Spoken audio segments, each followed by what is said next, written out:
For Global Business Update, Michael Wilson joins us now from London. Good morning, Michael. Morning. Very, very briefly, Asian markets fairly mixed this morning. Japanese, Hong Kong's down about 1.6%, China's down about 0.8%. We've heard from the new man who's going to be the governor of the Central Bank of Japan, Kazuo Ueda, and he's been speaking. What he's been saying is he's pretty happy at the moment with the way things are going, i.e. Japan will stay ultra dovish. Inflation's risen by 4.2%, which ought to be worrying him, but he will make his decisions about interest rates in a sustainable way. That's what he's saying this morning. China has got $2.5 trillion worth of consumer spending all stored up. It could create enormous opportunities. This is according to the CEO of the Hong Kong Exchange and Clearing Organization. So we're looking forward to a lot of consumer action in China. As far as the United States is concerned, stock futures are falling. They've got a lot of things to think about today.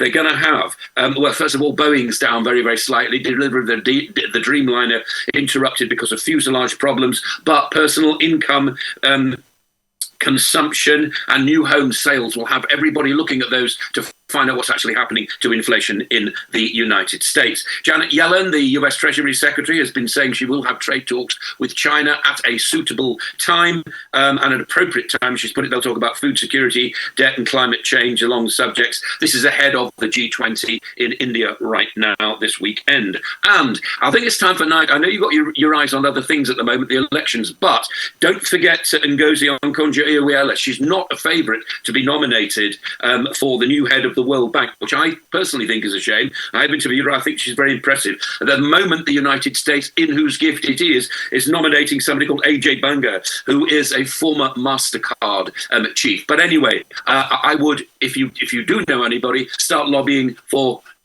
Ngozi, because I think she's a great woman and she'd be an important addition to that august organization. Ukraine, it's a year since the invasion. The Russians are still calling it a special operation that should be prepared for the biggest reconstruction since the end of World War II. Poverty level could be by about 60% of the population by the year of this end, and it will cost $1 trillion to reconstruct the country according to the world, the IMF and the World Bank. They're just making those figures this morning. Turkey has slashed its interest rate again by 0.5%. 46,000 people have died in the two earthquakes. Unbelievable amount of people. But this is a big test for the present Prime Minister, Erdogan, but he feels as though growth will start towards the end of the year as far as the economy is concerned. But he has to say that because elections are coming up. UK consumer confidence beating all expectations. People, despite the rise in the cost of living, are going out and spending the highest rate since April 2022. UK, the leader of the Labour Party, Sir Keir Starmer, has been saying that he will make, should Labour be elected, he will make the UK the fastest growing economy in G7. Good jobs, strong prosperity, a credible industrial strategy, apprenticeships, childcare, and also all sorts of other opportunities that Labour are promising. And oil has been rising very, very slightly on inventories out from the EIA. WTI trading within a range of, I've got it now, between $73 and $83 a barrel. So things very, very choppy still on the oil markets. That is sorry about the rush, but that's the global view this morning. Good morning. Right, real quickly, AJ Banga, the former Mastercard CEO, he's got corporate experience, but you see, the argument will be, does it have public policy experience like Ngozi Okonjo-Iweala? He's vice chairman of General Atlantic, done well, worked at PepsiCo, worked at Nestle, worked in all the corporate companies. But that's the edge Ngozi Okonjo-Iweala brings across. Like you said, we need to lobby for this, isn't it? Yeah. Indeed, and I think some of her credentials are rather good, really, because what this is all about, if you remember, Malpass, who was forced to resign because there was dissatisfaction about his direction of the World Bank, didn't feel it was attending to the green debate enough. She would do that. I don't see what, but I don't see what Anjay is going to bring to the party. But as I keep saying, this is in the gift of the United States. Although China, Japan, UK will have to, and the EU will have to vote on it because they are shareholders in the World Bank. But the United States is the majority shareholder. But I think lobbying is definitely in order. Well, yeah, I was going to talk about AJ as well, because, of course, as we mentioned last week, we talked about the fact that the current DG WTO could be very well positioned. One of the things that had been mentioned as well, Michael, was the fact that AJ was raised in India, which is a developing nation, and also has had an extensive time working in the private sector in the US.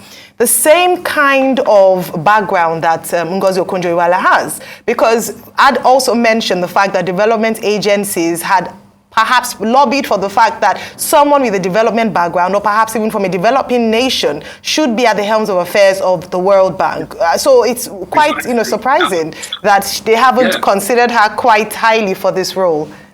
Well, again, I don't know how the decisions are made. All I can say is that that's the US nomination. But you're absolutely right. I mean, what they're also looking for is, and this is why AJ has come to the fore because of his role in knowing about developing nations. But again, Ngozi has exactly the same kind of credentials, I would have thought. And because she's a woman, it adds to the whole diversity look of the World Bank. No, I mean, it's time to lobby. Anyway, AJ Banga, President Biden is even praising him for his experience. But the question that has been raised is about what kind of experience. But the bigger concern is David Malpass was criticized for not paying enough attention to global warming and climate change.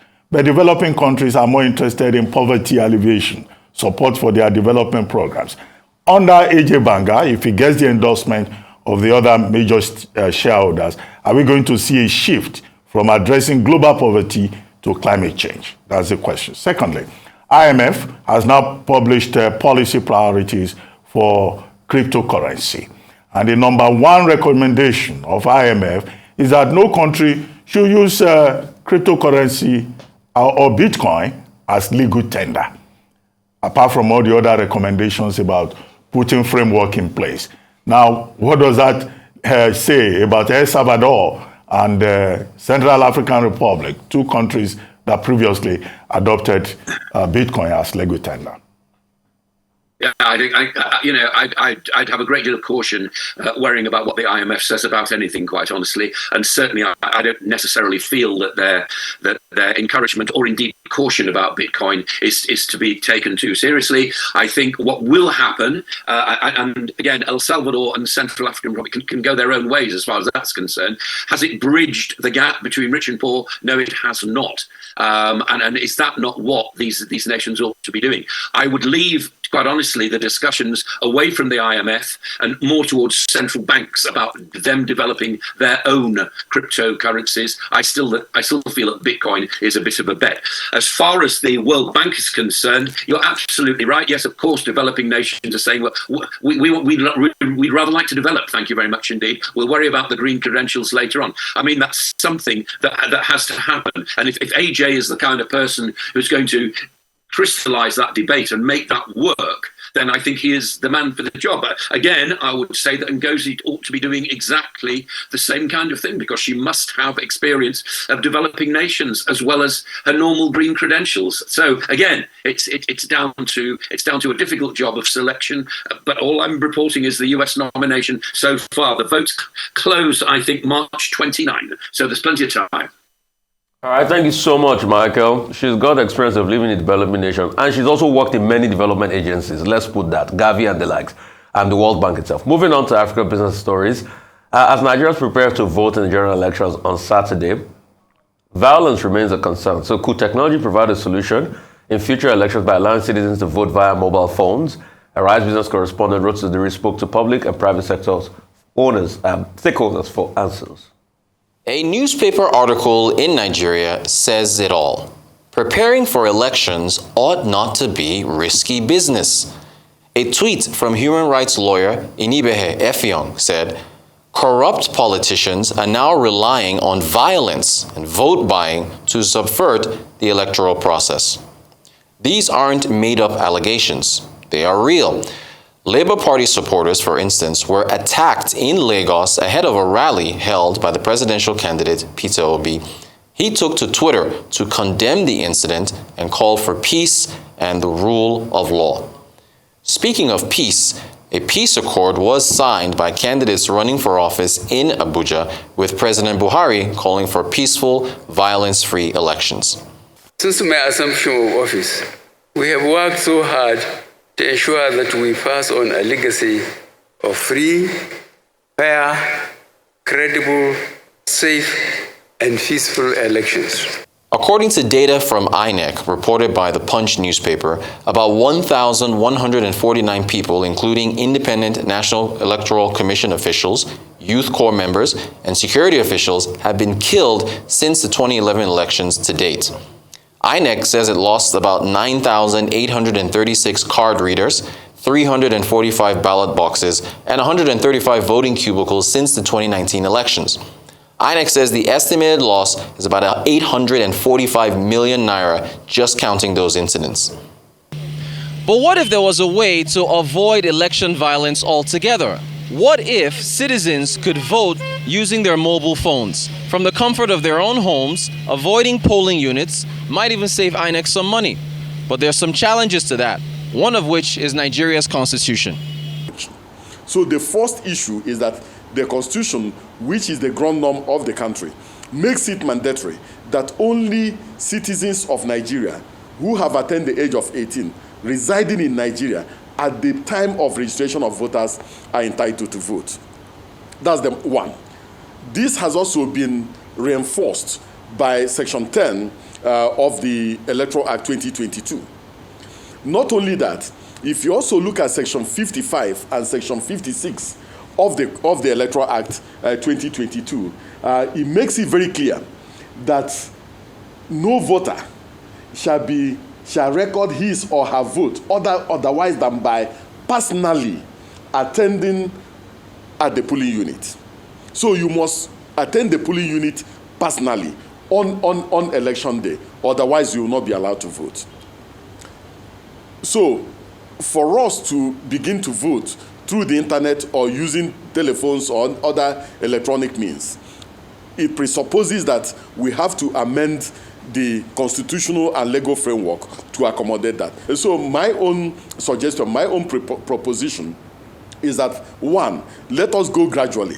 Let us introduce the electronic voting machines into the electoral process. Secondly, it is possible for us to also package early voting so that the individuals who are election duty staff, who are disenfranchised on election day, can do early voting before the election day, so that security agencies can do early voting. Domestic or election observers can also do early voting, and the media can do early voting, and we capture this demography before election day. Then secondly, we have to also find ways and means of imputing diaspora voting in our electoral process. And then when we accomplish some of these things, then we can look at the possibility of using the internet and other electronic means for voting purposes. But we must also look at the demography of the country, look at the history of this country, look at the literacy level, and also look at all the other legal and administrative variables before we get into this process and this procedure. We then spoke to private sector players in the tech space to get their thoughts. You know, this is a really touchy topic, and I'm going to give you maybe an answer that you wouldn't expect. I think technology is incredibly powerful. I think it can do many things for us.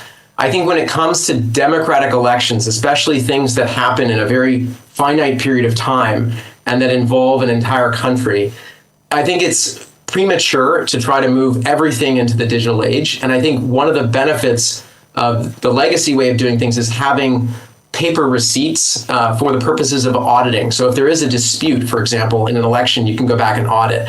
Now, that's less of a concern when you got one consumer for one bank account. You know, we can always do an audit for one consumer, one bank account, one particular transaction. You can do that in a few minutes or a day. But if you've got to do a dispute for an entire nation, that can actually throw countries into turmoil. We saw that in my home country, the United States. So I actually still favor sort of having a paper backup for the things that are at the national scale for elections. But I think that there will be great advances in technology, and I'm imagining that, you know, within my lifetime, it probably will begin to happen in more parts of the world. I know it currently happens in some parts of Europe. Online voting on mobile phones can work in Nigeria, but not now. And I say that because, as you can tell, the uptake of mobile services is not exactly, very popular. It's not as popular in Nigeria as the numbers from NCCs, so to say, suggest. I've always maintained that the number, that the NCC, the telecom regulator counts is the number of SIM cards in phones, which clearly is owned by, multiple people. I mean, multiple phones are owned by, single individuals. So at the moment, we can't do that. But I believe in a few years, it is very possible that we're able to do that. The only disadvantage of voting online or voting via mobile phones is the reach. The number of people who have those devices, number one. Secondly, who understand the use of those devices, and thirdly, some of the digital security concerns. But there's none of them that can be surmounted. We can definitely go towards increased mobile phone penetration in Nigeria over a specific period of time. We can deliberately educate people. We are discussing about online voting's possibility in Nigeria. There are three basic considerations. The three different possibilities of conducting the online voting. The first one being something that people have been used to for several years ago. We're talking about the USSD platform, which basically doesn't require access to internet. If we are considering making it a national conduction of an election via mobile phone, we need to consider the possibility of people using a phone that doesn't have internet access, basically a non-smartphone. Now, this is one possibility. Then secondly, in recent times, let's say about over a decade ago, there has been some major developments with regards to centralized system. Recently, we call it the Web 2-based interface, which also allow people to come up with applications, softwares, mobile phone applications where they can easily conduct online voting. Then recently, we have a major development in the blockchain ecosystem, basically termed the Web 3.0 industry, allowing people to also be able to conduct voting online in a secured environment. But now, when it comes to the various risks involved in conducting anything that has to do with the internet or probably any digital solution, we're talking about the cybersecurity. Yes, it's technologically possible in the sense that you can actually realize it using the existing technology. However, it will be no in terms of practicality because there are different reasons why it would not apply across the nation or would not be accepted. And I say that because there are a few considerations. My considerations include things like mobile and internet connectivity. If you do not have mobile and internet connectivity across the nation, then you would not be able to realize it in some aspects of the nation. And of course, that would lead to exclusion, which, again, we don't want that in today's world where we're trying to include everyone in all kinds of activities of the government. The second consideration will be data management systems. So if indeed it was technologically possible, the question would then be how we manage the data from the edges. You think about how to use a remote location, maybe somewhere in Borno, and the voting has happened, or even the registration and the voting happens, we need to consider how we would manage the data on the devices all the way to the servers or the storage facilities in the central location. So that's another consideration for me. And finally, identity management. That's one thing where we in Nigeria, we're not quite ready for. So when you talk about voting using the mobile phones, need to ensure that you can have the appropriate kind of identity management in place. And this is also putting into consideration the fact that you have feature phones and smartphones. It would very likely work with smartphones, but the majority of the population in the rural areas do not have smartphones. And so you would largely exclude those Nigerians. So there you have it. The public sector and the private sector have weighed in. Voting by phone via the internet, not possible in Nigeria at this time. Maybe sometime in the future. Until then, Nigerians will be hoping for free, fair, and safe elections in 2023. Rhoda Sodiri, Arise News. Well, Rotus, thank you very much for that report, end to end, and coming with the conclusion that we are not quite ready for voting by phone. Perhaps, like we talked about on air, we should explore that or start exploring it in the Senate in their voting and see how that could work. Well, it's time. Okay. Okay, I wanted to say something about mobile phones and voting. I mean, I think INEC has made it very clear that mobile phones is not part of this year's process. So people have also been told not to go to the polling booths with their mobile phones because no individual is allowed to be transmitting results. Those who want to check results real time, they go to the IREF portal and the protocol has already been defined by INEC. However, the idea of electronic voting may be something for the future. Even in the countries where they adopt it, you know, there are concerns about privacy, about security, about efficiency. The technology that Nigeria wants to test large scale tomorrow is BVAS and IREF, but it's good to think about the future since technology dominates our lives. Absolutely. Therefore now, let's manage what we have.